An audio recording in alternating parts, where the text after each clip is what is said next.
Hello friends, make my physics interesting में आपका प्रदीप पाटिल है।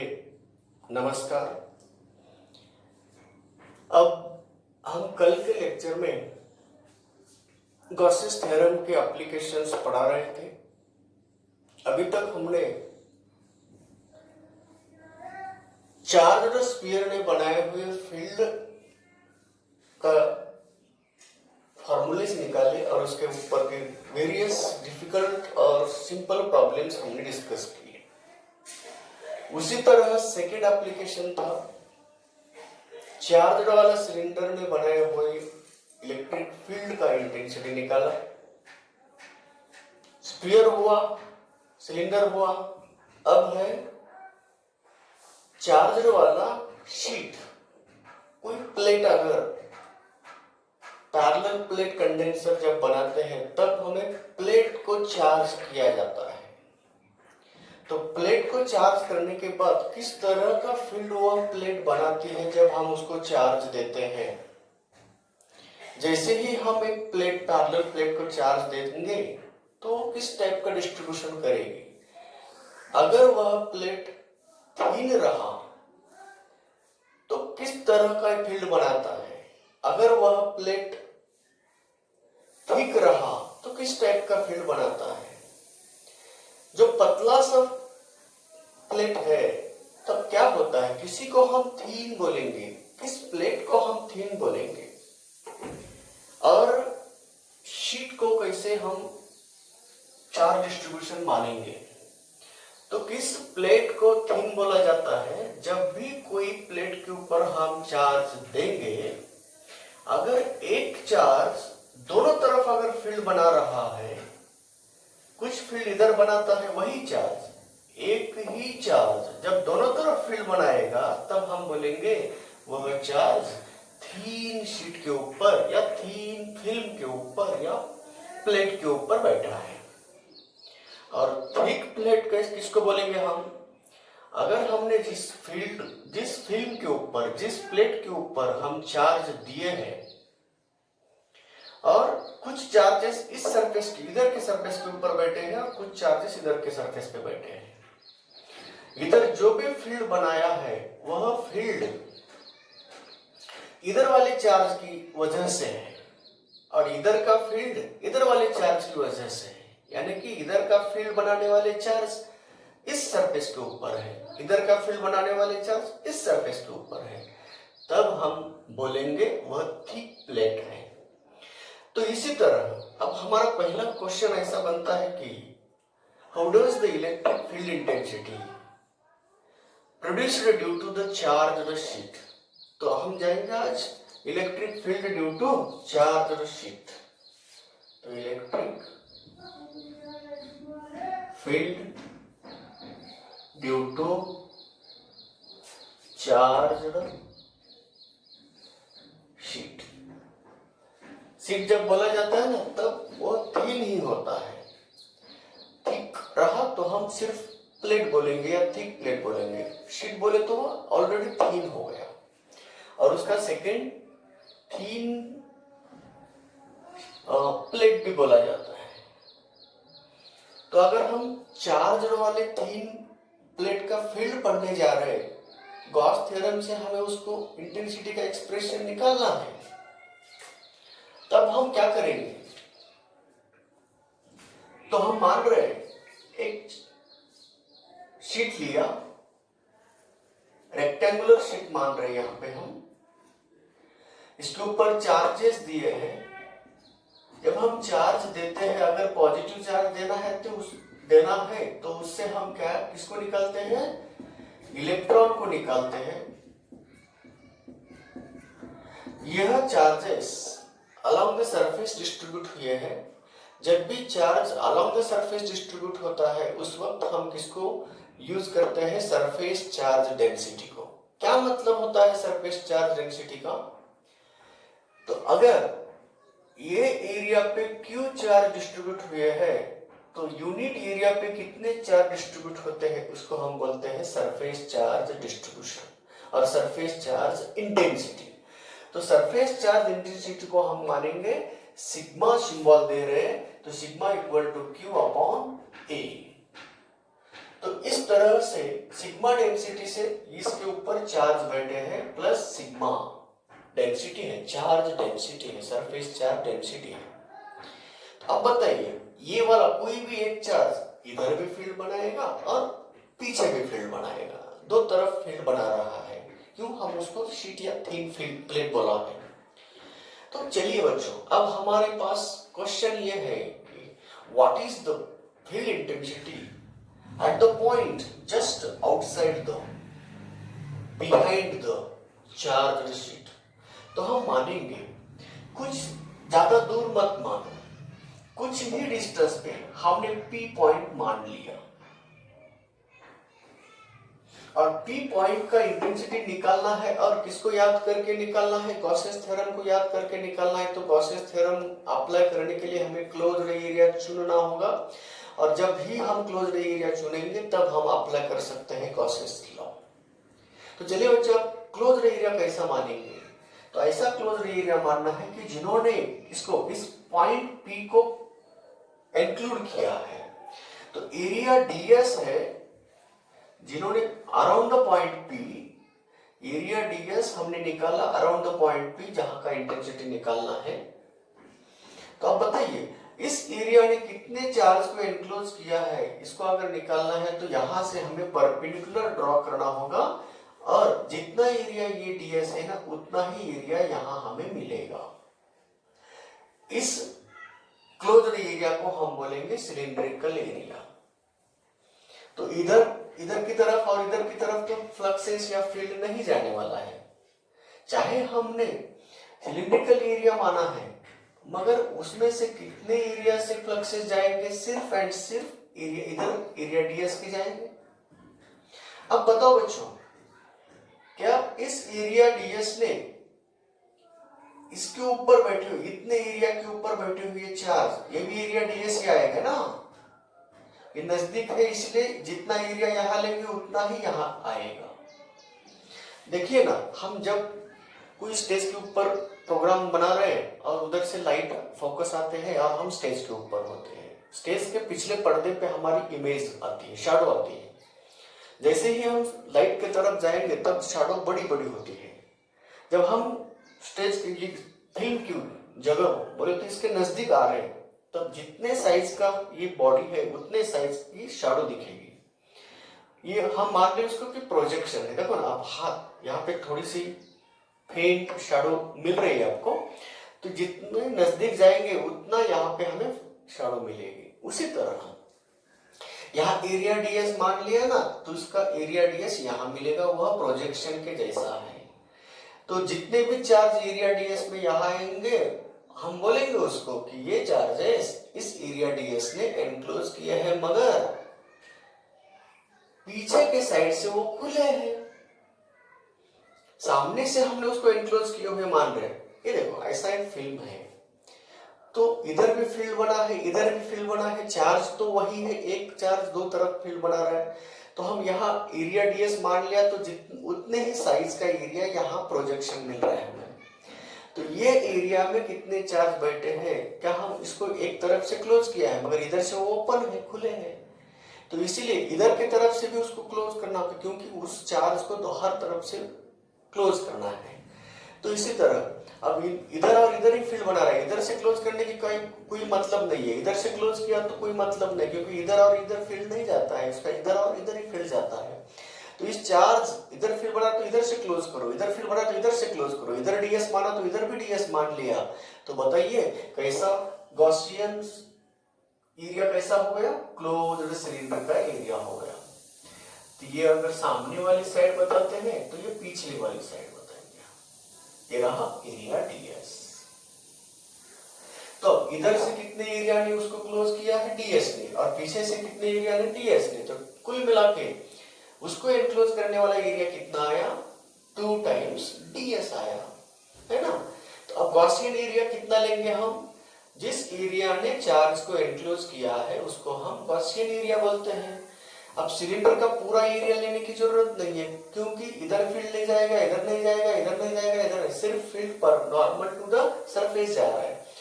तो इस चार्ज को हम कितने एरिया से क्लोज किया है, तो दोनों तरफ से मिलके 2ds, तो गॉसियन एरिया बोले तो हम कितना लेंगे 2ds, 2 टाइम्स ds लेंगे। तो चलिए अब जब भी गॉस बोलेगा तब उसको यूज कर रहे हैं, तब वो पूछेगा तब उसके आंसर हमें तैयार करना है। तो अब यहाँ इस जगह का intensity perpendicular to the area ds मिलेगा, तो यहाँ का इंटेंसिटी हमने E मान लिया। तो अब बताइए बच्चों इस एरिया ds के ऊपर कितने चार्ज बैठेंगे, तो हमने मान चुके हैं कि यूनिट एरिया पे सिग्मा चार्ज बैठते हैं, तो एरिया ds के ऊपर कितने चार्ज बैठेंगे, तो सिग्मा इंटू ds। तो charges enclosed by this Gaussian area, इस गॉसियन एरिया 2 टाइम्स ds ने कितने चार्ज को एनक्लोज किया है, तो q डैश बोलेंगे। और q डैश की वैल्यू कैसे निकाली जाती है, तो यूनिट चार्ज के ऊपर, यूनिट एरिया के ऊपर चार्ज सिग्मा बैठता है, तो ds एरिया के ऊपर q डैश चार्ज बैठता है, उसकी वैल्यू हम निकालेंगे सिग्मा इंटू ds। यह है charges enclosed by the Gaussian area. And कितना एरिया है गॉसियन, 2 टाइम्स ds है। तो चलिए अब हम पहला फार्मूला बताएंगे। फैराडे ने क्या कहा था कि जब भी हम एरिया ds फील्ड में मानेंगे तो उससे जाते हुए फ्लक्सेस का फार्मूला है हमारे पास। We know that fluxes through area ds equal to, माने हुए एरिया ds से कितने फ्लक्सेस जाते हैं, वहां का इंटेंसिटी E मान लिया तो E ds cos of theta है। तो बताइए बच्चों यहाँ ये जो थीटा है ना, इंटेंसिटी और एरिया वेक्टर के साथ बनाया हुआ थीटा है। तो इंटेंसिटी एरिया ds को परपेंडिकुलर है, तो इसका मतलब एरिया वेक्टर को कैसा रहा, पैरेलल रहा। मतलब एरिया वेक्टर ds बार और इंटेंसिटी बार दोनों के बीच का एंगल 0 हुआ, तो cos 0 की वैल्यू बनती है 1। तो fluxes through same area ds का फार्मूला बना E इंटू ds। तो ये रहा सिर्फ एरिया ds से, मगर अब गॉसियन एरिया से निकाल रहे हैं फ्लक्सेस। तो अब फ्लक्सेस थ्रू गॉसियन एरिया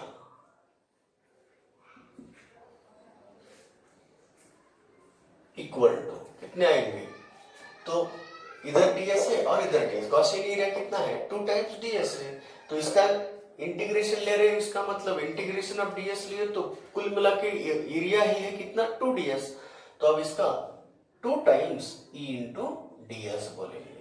यहां तक हम आ चुके हैं, यहां आने के बाद हमारा पाथ रुक गया। अब हम हेल्प लेना चाहते हैं गॉसेस लॉ। गॉसेस लॉ से हम ऐसा बोलेंगे, according to Gauss's law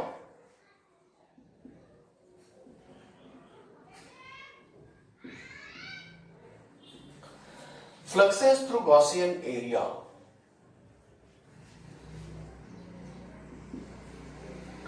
Gaussian area से कितने फ्लक्सेस जाते हैं, तो बोलेगा 1/ε0 times total charges enclosed by that Gaussian area. तो 1/ε0 टाइम्स कितने चार्ज को एनक्लोज किया है गॉसियन एरिया ने, अभी हमने निकाल चुके हैं q डैश को। q डैश की वैल्यू कितनी, सिग्मा इंटू ds। तो यहाँ लिखेंगे q डैश, तो इसकी वैल्यू पुट अप करो sigma into ds divided by ε0। इसी को हम सेकेंड नाम देंगे। और इक्वेशन 1 और इक्वेशन 2 के लेफ्ट हैंड साइड कैसे हुए, इक्वल हुए, तो राइट हैंड साइड इक्वेट कर दो। तो कितना आएगा 2 times E into ds equal to sigma ds upon ε0। दोनों तरफ से ds गेट कैंसिल, तो इलेक्ट्रिक फील्ड इंटेंसिटी का फार्मूला हमें मिल रहा है intensity E equal to sigma upon 2 ε0। तो ये रहा बच्चों electric field intensity due to the charged sheet या थिन प्लेट। यहाँ सिग्मा कौन है, सरफेस चार्ज डेंसिटी है। और ये फार्मूला हमें कुछ सजेशन देता है, कुछ इंफॉर्मेशन बताता है, कुछ एक रिमार्केबल पॉइंट बताता है। चलिए बच्चों, हमने अगर पॉइंट यहाँ लिया, थोड़ा सा नजदीक लिया, इधर लिया, इधर लिया, इधर लिया, provided that it is close to the plate, तो इसका मतलब फील्ड के ऊपर कोई असर होगा नहीं। तो हम इससे हम एक रिमार्क भी बोल सकते हैं, field intensity near the charged sheet या charged thin plate is independent on the distance from that sheet. हम बहुत ही क्लोज आ गए, ऑन द सरफेस के बहुत ही क्लोज आ गए, सरफेस पे ऊपर आया और थोड़ा आगे गए, थोड़ा आगे गए, जब तक ये एरिया में और ये एरिया में ज्यादा फर्क नहीं होगा तब तक अगर हम इधर साइड दोनों तरफ से अगर मूव हो रहे तो इस इंटेंसिटी के ऊपर कोई असर नहीं होगा, इंटेंसिटी का मैग्नीट्यूड सेम ही रहेगा, सिर्फ डायरेक्शन, उधर गए तो डायरेक्शन लेफ्ट होगी, इधर आए तो डायरेक्शन राइट साइड होगी, सिर्फ डायरेक्शन बदलेगी। अगर हमने साइड बदला तो नहीं, तो एक साइड पे अगर कहीं पे भी घूम रहे हैं, नजदीक ही है, तब इंटेंसिटी का मैग्नीट्यूड इंडिपेंडेंट रहेगा। तो ये रहा field due to charge thin sheet का एक्सप्रेशन। अब इसके ऊपर रिमार्क हमने बोल दिया है। अब बताओ बच्चों, अगर हमारे पास थिन शीट और थिन प्लेट है तो हम दो प्लेट एक दूसरे के पैरेलल रखते हैं तो फील्ड कैसे बनेगा, बाहर वाले साइड पे कैसे बनेगा और अंदर फील्ड कैसे बनेगा, ये प्रॉब्लम बनते हैं इसके ऊपर। तो थिन शीट ने बनाए हुए फील्ड के बारे में हम एक्सप्रेशन तो निकाला है, उसका मैग्नीट्यूड को निकाले हैं। अब हम डायरेक्शन भी बोल सकते हैं, डायरेक्शन कैसी रहेगी, perpendicular to the plane lamina, directed away from the plane lamina, okay, और दैट प्लेट या शीट। तो अब चलिए प्रॉब्लम्स डिस्कस करने के लिए हमें क्या करना होगा, अब field due to thin parallel plates, दोनों पैरेलल प्लेट्स हैं और उससे हम पैरेलल प्लेट कंडेंसर बनाने वाले हैं फ्यूचर में। तो field between the two charge parallel plate, इसके इसी फार्मूले से हम उसको निकाल सकते हैं, इसीलिए वो प्रॉब्लम इसके हेडिंग के नीचे ले रहे हैं। तो अब सवाल ये है, प्रॉब्लम ये है, how much the field will be obtained between the points A, between the two plates, दो प्लेट के बीच में जो पॉइंट है ना, तो उस वक्त वहां कितना फील्ड रहेगा, प्लेट के बाहर कितना फील्ड रहेगा। तो find the field at number 1 A, number 2 B, number 3 C, points as shown in the figure बोला है। उस फिगर में दो पैरेलल शीट है या दो तीन प्लेट है। चलिए, अब ये प्लेट ए है जिसके ऊपर प्लस सिग्मा डेंसिटी का चार्ज डेंसिटी से हम चार्ज किया है, इसका मतलब इसके ऊपर पॉजिटिव चार्ज बैठे हैं, ओके। उसके बाजू में हम दूसरा प्लेट रखे हैं, पैरेलल रखे हैं, तो ये है माइनस सिग्मा से है, बोले तो नेगेटिव चार्जेस यहां इसके ऊपर डिस्ट्रीब्यूशन है। तो अब ये पॉइंट इसके बाहर है और बी पॉइंट दोनों के बीच में है और सी पॉइंट इसके बाहर है। ऐसे दो पैरेलल प्लेट है, ये हमने पॉजिटिव चार्ज वाला प्लेट दिया है, ये नेगेटिव चार्ज वाला प्लेट दिया है, दोनों का चार्ज डेंसिटी इक्वल है मगर नेचर अपोजिट है। तो पॉइंट ए हमने पीछे तरफ माना, यहां बाहर, बी पॉइंट अंदर दोनों के बीच में और सी पॉइंट इसके बाहर माना। तो अब चलिए बच्चों, यहां फील्ड इंटेंसिटी कितना आएगा, यहां फील्ड इंटेंसिटी कितना आएगा, यहां फील्ड इंटेंसिटी कितना है, ये बाहर से नजदीक है, ये बाहर से नजदीक है, दोनों के बीच में है, कहीं पे भी होगा। इसका मतलब नहीं कि मिड पॉइंट, ऐसा नहीं है, इन बिटवीन है, कहीं पे भी होगा, इसके नजदीक बहुत ही नजदीक होगा और इसके बहुत ही नजदीक होगा, कहीं पे भी हो तो इन बिटवीन है, तो उसके बारे में हम जानकारी लेंगे। चलिए एक एक पॉइंट को क्लियर करेंगे। बच्चों आपको पता है positive charge field diverging nature का बनाता है, उससे दूर जाने वाला फील्ड बनाता है, और नेगेटिव चार्ज उनके तरफ कॉन्वर्जिंग नेचर का फील्ड बनाता है। तो अगर नेगेटिव चार्ज थिन प्लेट ने बनाया हुआ फील्ड की जानकारी लेना चाहते हो तो इधर से फील्ड और उधर से फील्ड इनके तरफ अप्रोच होता है। तो अब पॉजिटिव चार्ज वाला डिस्कशन किया है, नेगेटिव चार्ज वाला प्लेट ने बनाए हुए फील्ड के डायरेक्शन डिस्कस किया है। तो अब चलिए, मैग्नीट्यूड के ऊपर कोई असर नहीं होगा, डायरेक्शन सिर्फ बदलेगा। अब बताओ, यह पॉइंट इस थिन शीट और या थिन प्लेट के थोड़ा सा बाहर है, तो यहां फील्ड इंटेंसिटी कितना होगा, तो field intensity due to the positive charge plate is given by E plus, बोलेंगे उसको E plus, E plus equal to क्या, sigma divided by 2 epsilon naught, directed किधर, डायरेक्टेड टुवर्ड्स लेफ्ट,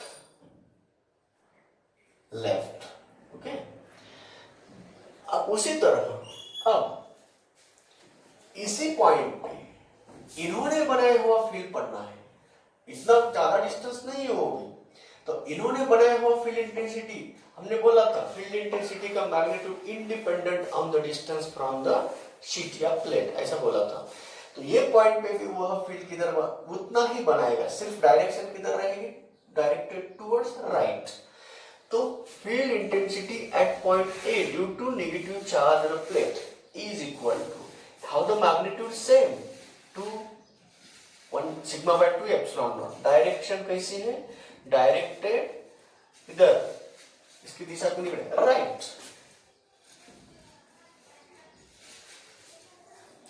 अब रिजल्टेंट फील्ड इंटेंसिटी निकालना है तो intensity vector है, इसका मतलब दोनों का एडिशन, वेक्टर एडिशन करना है। तो resultant intensity at point A is equal to, तो इक्वल मैग्नीट्यूड के अपोजिट डायरेक्शन के जब भी वेक्टर ऐड करते हैं तो रिजल्टेंट कितना आएगा, सब्ट्रैक्शन करना होगा, दोनों की सब्ट्रैक्शन 0 है।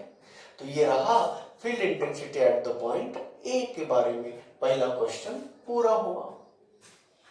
अब सेकेंड क्वेश्चन कैसा है, तो what is the field intensity at the point be in between the two parallel plate charged by different charge densities, opposite charge densities plus sigma and minus sigma respectively. Then now tell me how much field intensity will be obtained due to the charged thin sheet having charge density plus sigma.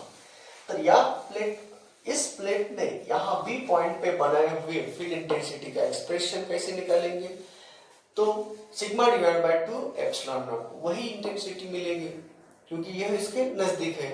मगर direction, magnitude तो आपको समझ में आया, direction बाहर की तरफ बोले तो उससे दूर जाने वाला फील्ड रहेगा।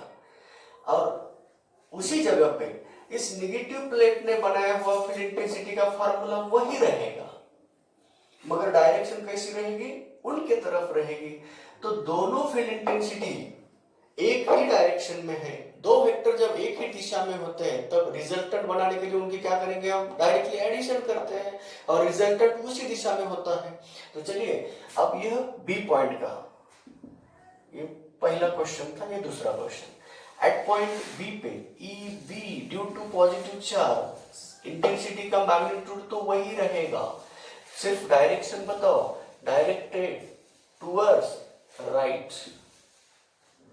क्यों, ये राइट साइड पे है ना उस प्लेट के, पॉजिटिव चार्ज वाले प्लेट के राइट साइड पे, तो यहाँ का दिशा इधर रहेगी।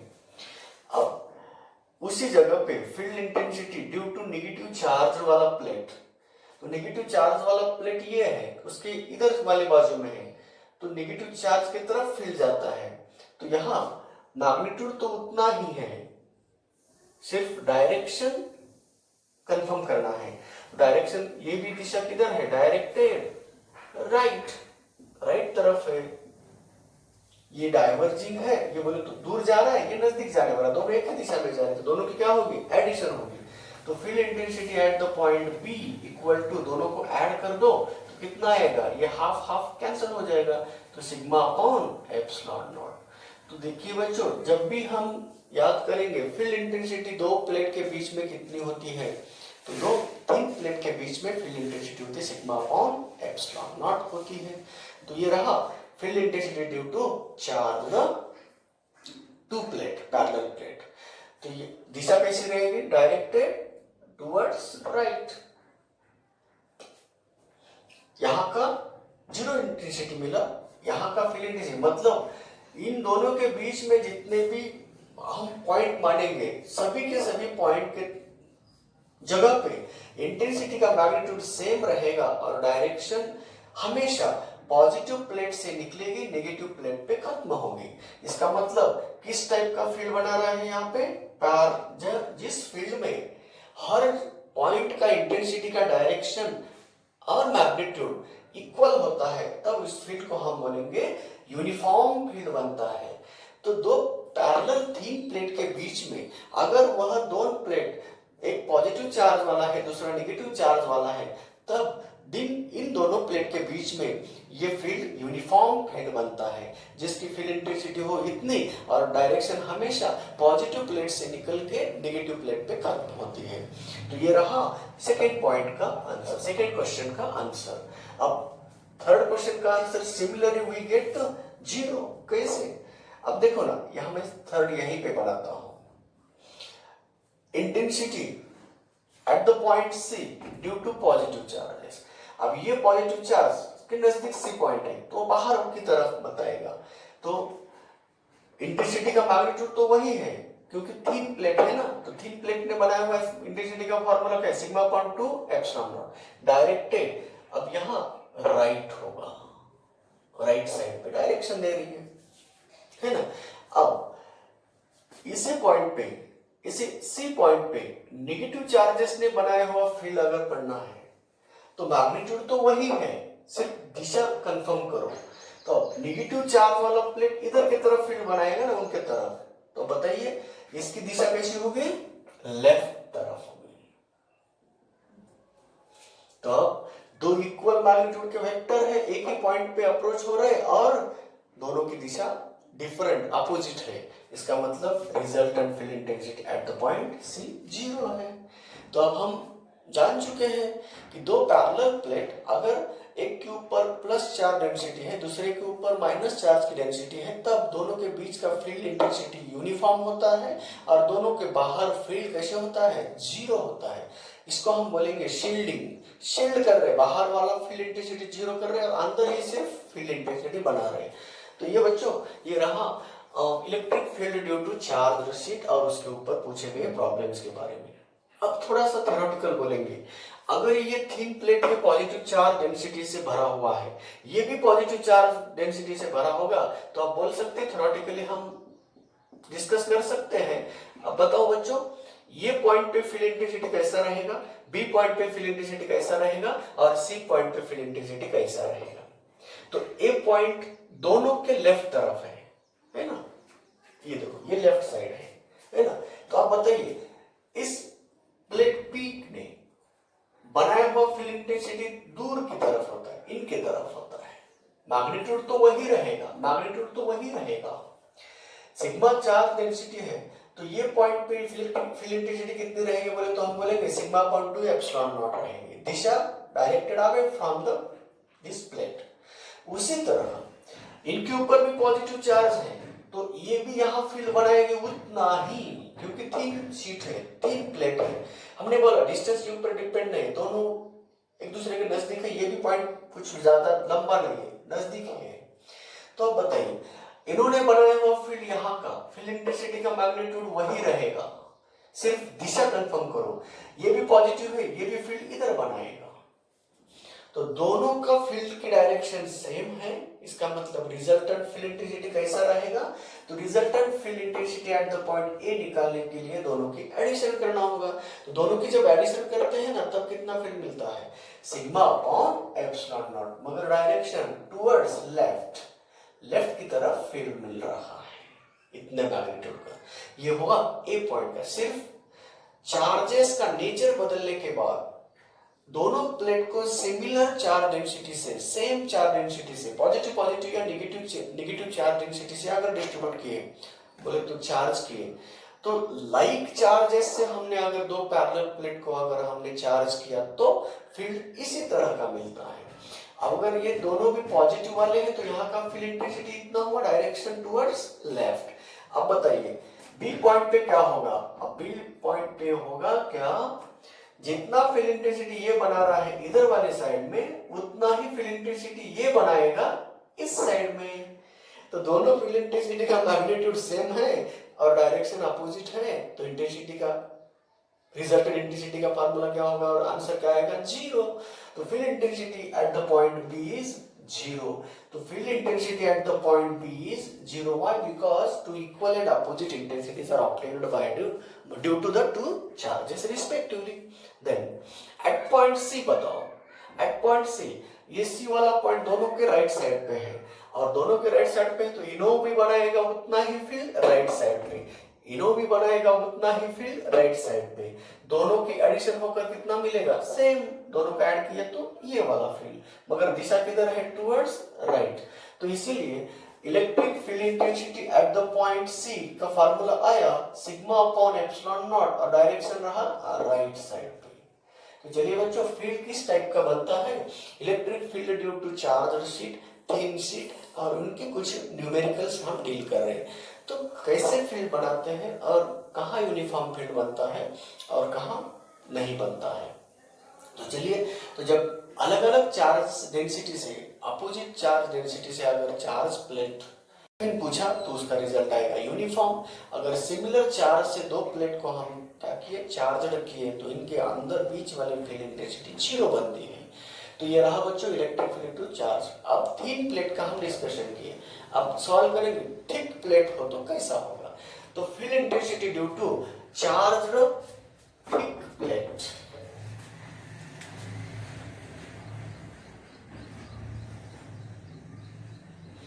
तो अब थिक प्लेट के बारे में हम जान चुके हैं। अब थिक प्लेट का क्या होगा, थिक प्लेट कैसे रहते हैं, थिक यानी कि उसको दो सरफेस एरिया होते हैं। कुछ चार्जेस, आधे चार्जेस एक सरफेस एरिया पे बैठते हैं, बाकी के बचे हुए charge, half charges another area पे बैठते हैं। जैसे कि ये थिक रहा समझो, तो इधर कुछ चार्जेस है और बाकी के इधर चार्जेस है, इधर के चार्ज इधर फील्ड बनाएंगे, इधर के चार्ज इधर फील्ड बनाएंगे। तो अब कैसा रहेगा, तो चलिए अब हम थिक प्लेट की बात कर रहे हैं।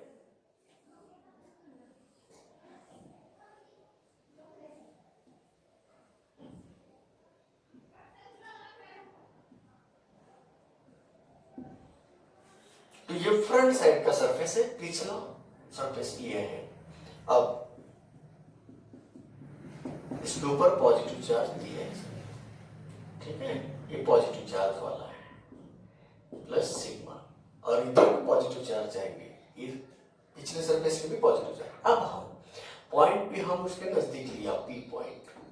तो गॉस थ्योरम अप्लाई करने के लिए हम फिर क्या करेंगे, उसके सराउंडिंग में एरिया डीएस मान रहे हैं, area DS is around the point P, और इस एरिया ने, एरिया डीएस ने कितने चार्ज को एनक्लोज किया है ये निकालने के लिए यहां से हम नॉर्मल प्रोजेक्शन ड्रॉ करते हैं। नजदीक है पॉइंट, इसीलिए उतना ही एरिया यहां मिलेगा, एरिया डीएस है ना।